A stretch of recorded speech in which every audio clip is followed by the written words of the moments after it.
ពេលដែលមកនៅផ្ទះអត់មានអីធ្វើទេមួយថ្ងៃគឺរនឹកធ្វើម្ហូបអីគេដែលចំណាយតិច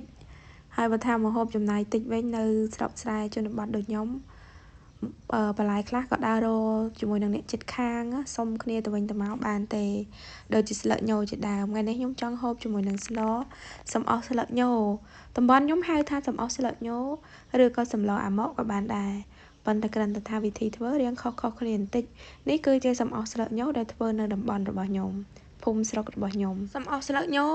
បើសិនជាធ្វើចំហុយអត់សូវចូលចិត្តម៉ាណែខ្ញុំតែបើធ្វើរបៀបទឹកក្តៀងក្ដុងដូចសម័យម៉ែក៏ធ្វើឲ្យហូបនេះចូលចិត្តហើយបើត្រីវិញបានត្រីដែងរឹងត្រីដែងស្រែយកមកឡគឺឆ្ងាញ់វិធីធ្វើរបស់ខ្ញុំដំបូងខ្ញុំមានបុកគ្រឿង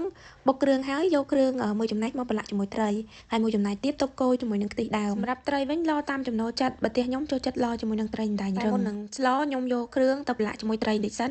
ហើយផ្អាប់ទុក10នាទីជាមួយនឹងការប្រឡាក់ត្រីគឺខ្ញុំមានថែមគ្រឿងទេសស្ករអំបិលប៊ីចេងហើយគ្រឿងដែលនៅសល់ខ្ញុំយកទៅកូរជាមួយនឹងខ្ទិះដើមហើយខ្ញុំ